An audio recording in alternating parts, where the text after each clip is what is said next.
Van Halen was one of the greatest rock and roll acts of the 1980s, but not everyone loved the band's instantly recognizable style and one-of-a-kind guitarist. Whether they didn't like the music or they didn't like the man, these musicians weren't crazy about Eddie Van Halen.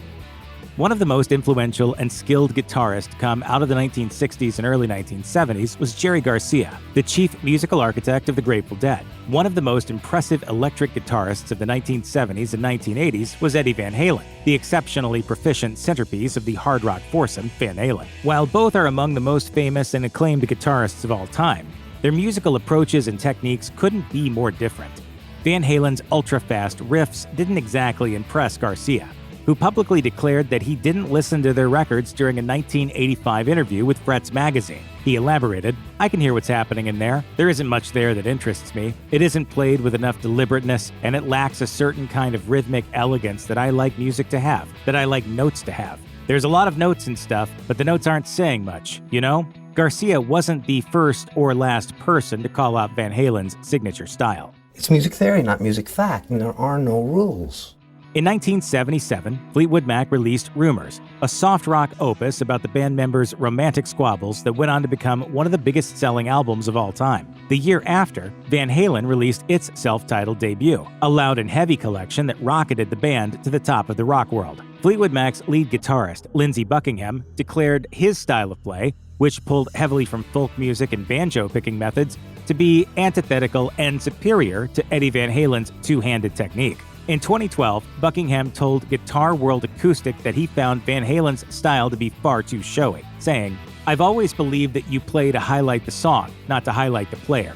The song is all that matters." Buckingham got a bit more pointed as he called out Van Halen directly, continuing, "There are two ways you can choose to go. You can try to be someone like Eddie Van Halen, who is a great guitarist, a virtuoso, yet he doesn't make good records because what he plays is totally lost in the context of this band's music."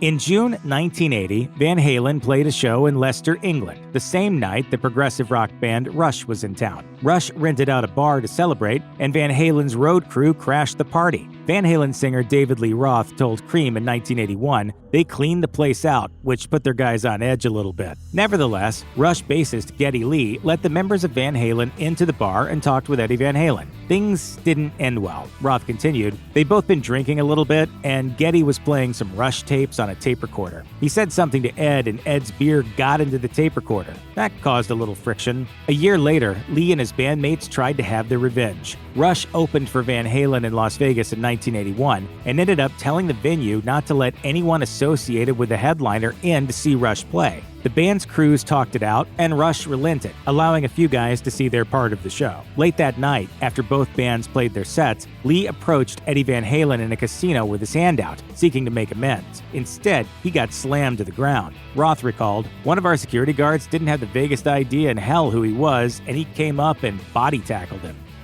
Two fast-fingered electric guitar kings reigned over early 80s hard rock, Eddie Van Halen and Randy Rhoads, the lead guitarist for Quiet Riot and Ozzy Osbourne. Van Halen and Rhoads seemingly resented one another, while also possibly learning from one another. Van Halen claimed some amount of responsibility for Rhoads' style, once saying, "He was one guitarist who was honest anyway, because I read some interview he did and he said everything he did he learned from me." Van Halen may have been referring to a 1982 interview with Guitar World, in which Rhoads said, "As of yet, I don't think I have my own style. For instance, I do a solo guitar thing in concert, and I do a lot of the same licks as Eddie Van Halen. Eddie is a great player, but it kills me that I do that." 40 years later, Osbourne cleared the air for Rolling Stone, refuting Van Halen's take. As he put it, "I heard recently that Eddie said he taught Randy all his licks. He never. To be honest, Randy didn't have a nice thing to say about Eddie. Maybe they had a falling out or whatever, but they were rivals." Nevertheless, Van Halen tried to be respectful following Rhoads' tragic death at the age of 25.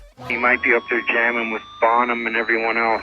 Hip-hop blew up in 1988, with NWA releasing their controversial LP Straight Outta Compton, and pop rapper Tone Loc unleashing Wild Thing. The latter reached number 2 on the Billboard Pop Chart and became the first rap single to sell more than 1 million copies. Tone Loc and producer Matt Drake built the song around a sample, the gritty guitar riff from Van Halen's 1978 single Jamie's Cryin'. The legalities and protocols for sampling in hip-hop hadn't yet been fully established, and neither the rapper, the producer, nor the record label had gotten permission from Van Halen to utilize Jamie's Cryin' in Wild Thing. The band filed suit and would ultimately settle out of court, receiving about $200,000. That didn't quite satisfy Eddie Van Halen, who, long after the case was over, confronted Tone Loc during a chance encounter. Tone Loc told Billboard, "I ran into Eddie Van Halen one time. He was uptight and a little tipsy, claiming that I took money from him. I don't think he really believed that, but maybe he did because he was tipsy, and you say what you feel when you're in that zone. Maybe he didn't get the proper royalties for it. I don't know. He's lucky I didn't sock him in his jaw." After the early 2000s departure of guitarist Wes Borland from the nu metal group Limp Bizkit, a record label employee recommended that the band's frontman Fred Durst link up with Eddie Van Halen. According to Andrew Bennett in his book Eruption in the Canyon, 212 Days and Nights with the Genius of Eddie Van Halen, the two agreed to hang out and jam together at Durst's house in Beverly Hills. It descended into a well-attended party atmosphere, but when people began smoking marijuana, an irritated Van Halen abruptly departed without even packing up his guitars and amplifiers. A day later, Van Halen called Durst to arrange for a time when he could pick up his equipment. Durst didn't respond to Van Halen's requests, so the guitarist decided to retrieve his belongings in a much more aggressive way. He drove an assault vehicle that he'd purchased from an auction to Durst's home, and when Durst came to the door, Van Halen held a gun to the musician's face, demanding the return of his gear. While one of Durst's helpers scrambled to get Van Halen's stuff, the guitarist smoked a cigarette and continued to point the gun at him. Thankfully for everyone, the incident ended without further escalation. David Lee Roth and Eddie Van Halen combined their talents in the mid-1970s, when the guitarist recruited the singer away from his band, the Red Ball Jets, to front what would become Van Halen. They sold millions of records together until Roth officially left the band in 1985 under a cloud of animosity. It seemed like everyone had an opinion on the feud. What side did you take, Halen or Roth? Van Halen. He's a cop. Oh, Later, Bacon. Oink, oink. Van Halen told Rolling Stone at the time, "The band as you know it is over. Dave left to be a movie star. He even had the balls to ask if I'd write the score for him. I'm looking for a new lead singer. It's weird that it's over. 12 years of my life putting up with his bull."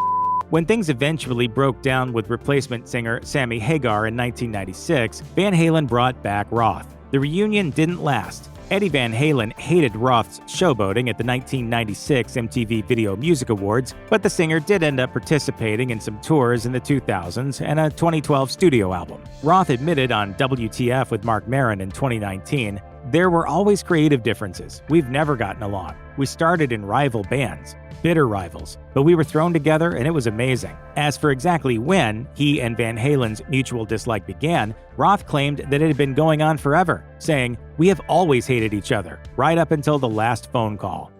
There were plenty of tumultuous lineup changes in Van Halen in the 1990s and 2000s. Sammy Hagar was out, then David Lee Roth returned. Then they were both out briefly in favor of their legendarily ill-fated replacement, Gary Cherone, and then Roth came back again. Other rock stars took sides in the lengthy feud, including Dee Snider, frontman of the glam rock group Twisted Sister, who proclaimed himself to be firmly in the Hagar camp. He blamed Eddie Van Halen for all the messiness, and revealed some of his less than flattering opinions about the guitarist. Snider told Ultimate Classic Rock in 2015, "Sammy's the real deal. He's talented, and he's a badass." Snider revealed that during one of Hagar's stints with the band, Eddie Van Halen instructed a crew to build walls and arena backstage areas so he wouldn't have to interact with the singer more than absolutely necessary. Snider admitted that the guitarist was an eccentric, to say the least, saying, "Eddie's out of his mind. I don't know, has anybody seen the thing where he just showed up and started jamming with some Mexican band in a restaurant and his boots were so destroyed that his toes were hanging out in his toenails?" That was par for the course, according to Snider, whose son saw Van Halen play at a school in the 90s as a favor to a student's parent. Snider quipped, "He said that he looked like a homeless person,